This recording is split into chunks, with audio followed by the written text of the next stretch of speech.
देखो, account close करने का सीधा सा फंडा है, आप ब्रांच विजिट करोगे आपका अकाउंट क्लोज हो जाएगा। लेकिन जी नहीं, अकाउंट क्लोज करने से पहले कुछ ऐसी छोटी छोटी चीजें हैं जो आपको ध्यान में रखनी बहुत ज्यादा जरूरी है। तो चलो बात करते हैं पॉइंट नंबर 1। अकाउंट क्लोज करने में अकाउंट क्लोजर फीस चार्जेबल होगी या नहीं होगी? अगर होगी तो कितनी होगी और किस कंडीशन में होगी? सवाल नंबर 2, अकाउंट क्लोज करने से पहले आपके अकाउंट में कुछ बैलेंस होना चाहिए या नहीं होना चाहिए? अगर होना चाहिए तो कितना होना चाहिए? सवाल नंबर 3, अकाउंट क्यों क्लोज करना है? क्या ऐसा रीजन है जिसकी वजह से हमको अकाउंट क्लोज करना पड़ रहा है? सवाल नंबर 4, अकाउंट मैं क्लोज करना चाहता तो हूं, लेकिन अगर किसी भी तरीके के पैसे नहीं कटते हैं तो मैं अकाउंट नहीं क्लोज करूंगा। सब्सक्राइब कीजिए रज़ा टेक वेब को और सेलेक्ट कीजिए ऑल नोटिफिकेशन ताकि आप रहें हमेशा अपडेट और motivate. Welcome to Raza tech web. Guys, 1 अक्टूबर से जितने भी सीबीडी बैंक के अकाउंट हैं अब ये जीरो बैलेंस अकाउंट नहीं रहेंगे। इसमें की तरीके की मेंटेनेंस फीस आपको देनी पड़ेगी। तो ये अपडेट आने के बाद जब भी मैंने इसकी वीडियोस बनाई तो जितने लोग थे सारे लोग सिर्फ कमेंट सेक्शन में मुझे पर्सनल मैसेज कर रहे हैं, मेरे व्हाट्सएप ग्रुप में भी मैसेज कर रहे हैं। वो कह रहे हैं कि किस तरीके से अपना अकाउंट क्लोज करें। जरा ध्यान से सुनो, मैसेज आने के बाद बहुत सारे लोग अपना अकाउंट क्लोज करना चाहते हैं। वैसे अकाउंट क्लोज की एक ऑलरेडी वीडियो मेरे चैनल पे अवेलेबल है, अगर आप देखना चाहते हैं तो देख लीजिए। लेकिन आज की इस वीडियो में कुछ 2 या 3 ऐसे पॉइंट्स बताऊंगा जो पॉइंट्स आपको वाकई में हिला करके रख देंगे। अकाउंट क्लोज करने से पहले कुछ ऐसी छोटी छोटी चीजें हैं जो आपको ध्यान में रखनी बहुत ज्यादा जरूरी है। तो चलो बात करते हैं पॉइंट नंबर 1। अकाउंट क्लोज करने में अकाउंट क्लोजर फीस चार्जेबल होगी या नहीं होगी? अगर होगी तो कितनी होगी और किस कंडीशन में होगी? सवाल नंबर 2, अकाउंट क्लोज करने से पहले आपके अकाउंट में कुछ बैलेंस होना चाहिए या नहीं होना चाहिए? अगर होना चाहिए तो कितना होना चाहिए? सवाल नंबर 3, अकाउंट क्यों क्लोज करना है? क्या ऐसा रीजन है जिसकी वजह से हमको अकाउंट क्लोज करना पड़ रहा है? सवाल नंबर 4, अकाउंट मैं क्लोज करना चाहता तो हूं, लेकिन अगर किसी भी तरीके के पैसे नहीं कटते हैं तो मैं अकाउंट नहीं क्लोज करूंगा। अगर किसी और तरीके से पैसे कटते हैं तो मैं अकाउंट क्लोज कर दूंगा। इस तरीके के बहुत सारे सवाल मेरे कमेंट सेक्शन में पड़े हुए हैं और मुझे पर्सनली भी बहुत सारे मैसेजेस आते हैं जिसमें से काफी लोगों को मैं रिप्लाई करता हूं और जिनको रिप्लाई नहीं कर पाता वीडियो के माध्यम से उनको समझाता हूं। तो गाइस, सबसे पहली बात करते हैं हम कि अकाउंट क्लोजर फीस क्या है। देखो गाइस, जरा ध्यान से सुनिए, अकाउंट क्लोजर फीस जो है किस तरीके से एप्लीकेबल होती है। अगर आपने आज अकाउंट ओपन किया, आज से 5 दिन के अंदर अगर आपने अकाउंट क्लोज कर दिया तो आपको किसी भी तरीके की फीस या चार्ज नहीं देना पड़ेगा। लेकिन अगर आप 5 दिन के बाद से 6 महीने के अंदर कभी भी अकाउंट क्लोज करते हैं तो आपको अकाउंट क्लोजर फीस पे करना पड़ेगा, बिल्कुल करना पड़ेगा। लेकिन कुछ सूरत में कुछ लोग ऐसे हैं जो ये कहते हैं मेरा 6 महीना हो गया है।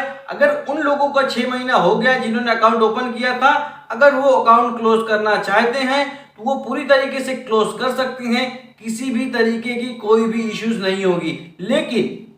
लेकिन बात मुकम्मल नहीं हुई है, पूरी बात सुनिए। लेकिन आपके अकाउंट में किसी भी तरीके की माइनस नहीं रहना चाहिए। अगर आपके अकाउंट में 1 रुपए भी माइनस में है तो आपको माइनस हुआ जो पेमेंट आपका माइनस में गया, निगेटिव बैलेंस चार्ज पे करना पड़ेगा। तो ये चीज अब कैसे समझेंगे आप? सपोज दैट जो लोगों का अभी अकाउंट में 500, 200, 500 कुछ ना कुछ पड़े हैं या नहीं पड़े, कोई भी तरीके की टेंशन नहीं है। लेकिन अगर आप ये समझो कि आने वाली 1 अक्टूबर से जो चार्ज लग रहा है, चार्ज लगने के बावजूद अगर आपने अपने अकाउंट में पैसे नहीं रखेंगे, आप अगर ये सोचेंगे कि भाई चलो मैं इसमें से सारे पैसे निकाल लेता हूं, उसको ऐसे ही छोड़ देता हूं, अगर आप इस तरीके की एक्टिविटीज करते हैं तो आप प्रॉब्लम में आ सकते हैं। आपका 1 महीने जैसे ही मुकम्मल होगा, अगर उसमें बैलेंस किसी भी तरीके की सैलरी नहीं आई, या तो आपके अकाउंट में 3000 दरम नहीं है, या तो जो भी मैंने अपनी पूरी वीडियोस में बताई थी वो सारी चीजें आपने नहीं किया, तो आपके अकाउंट से पैसे कट जाएंगे। जब आपके अकाउंट में पैसे होंगे ही नहीं तो कटेंगे कैसे, ये एक सवाल है। तो आपके अकाउंट में पैसे नहीं होंगे तो वो लोग फिर भी काट लेंगे, वो माइनस में कर देंगे। तो जितना उनको काटना है वो काट के माइनस में कर देंगे। अब आपका अकाउंट अगर माइनस में आ गया, माइनस में आने के बाद अगर आप जाकर के जो है ब्रांच में विजिट करते हैं या तो अपना अकाउंट क्लोज करते हैं, तो अकाउंट क्लोजर फीस जो अगर 6 महीने से कम है तो अकाउंट क्लोजर फीस लगेगा, अगर 6 महीने से ज्यादा है आपका अकाउंट फिर आप क्लोज करने जाते हैं तो जो माइनस में आपने रखा था इसका भी चार्ज देना पड़ेगा, जो कि अच्छा खासा अमाउंट है, आप यहाँ पे देख ही सकते हैं। तो इस तरीके से ये चीज को बारीकी से समझो, अगर समझ नहीं है तो वीडियो एक बार फिर से प्ले कर लो, लेकिन समझ लो। ये 2 सवाल हो गए। तीसरा ये कि अकाउंट किस तरीके से क्लोज करना है। अकाउंट क्लोज करना जैसे बहुत सारे बैंक में ऐसा होता है कि आप फोन करके अकाउंट क्लोज कर सकते हैं, लेकिन सीबीडी बैंक में ऐसी कोई फैसिलिटीज नहीं है। आपको व्यक्तिगत आपके एमरेस आईडी के साथ किसी भी ब्रांच में, आप जहां पे भी रहते हैं वहां पे जो भी नजदीकी ब्रांच है किसी भी ब्रांच में विजिट करें।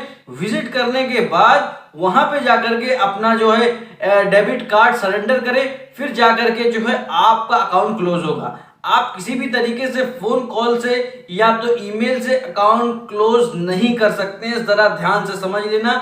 इस चक्कर में नहीं रहना आप कि आपका अकाउंट फोन पे हो जाएगा।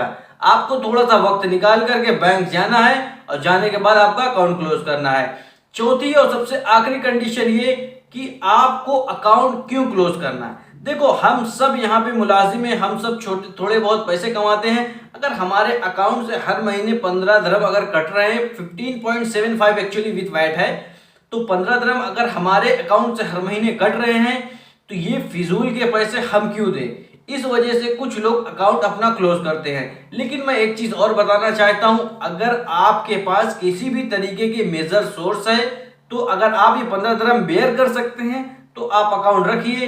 अगर आप ये 15 दिरहम बेयर नहीं कर सकते हैं या तो आपका ये अकाउंट काफी ज्यादा इंपॉर्टेंट नहीं है तो आप क्लोज कर सकते हैं। लेकिन इसके साथ साथ 2 चीज को आप ज्यादा ख्याल रखना कि आप यहां से अपने मुल्क यानी इंडिया पैसे भेजते हैं एक्सचेंज के थ्रू, हर महीने आप 23 दिरहम देते हैं एक्सचेंज को या 22 दिरहम देते हैं यहां से पैसे भेजने के लिए। लेकिन आपको सीबीडी बैंक में मंथ में 2 फ्री ट्रांजेक्शन मिलते हैं भेजने के लिए। मतलब अगर आप जो है जो पैसा आपके यहाँ हर महीने 15 दिरहम कट रहा है, आप एक्सचेंज से ना भेज करके अगर सीबीडी बैंक से भेजेंगे तो आपका वो पैसा यहाँ रिकवर हो जा रहा है। जरा ध्यान से समझो। तो इस तरीके से अगर आप सोचते हैं कि भाई हम वहां पे जो एक्सचेंज में पैसे देते हैं वही पैसे को हम यहाँ पे मैनेज करके हम अपना अकाउंट चलाएंगे, हम कोशिश करेंगे हमारा अकाउंट ऐसा ही रहे। अगर कभी कदार कट कर लिया है 15 दिरहम तो नो प्रॉब्लम, क्योंकि वहां देने से अच्छा यहाँ कट जा रहा है, मेरे पास एक अकाउंट भी है। इन सारे बेनिफिट्स को ध्यान में रखते हुए आपका फैसला लीजिए। मेरा काम था आपको सही जानकारी देना। अब इसके आगे आपको डिसाइड करना है कि आपको आपका अकाउंट रखना है या आपको आपका अकाउंट क्लोज करना है। मैं मिलता हूं एक नई वीडियो में, तब तक के लिए बाय बाय।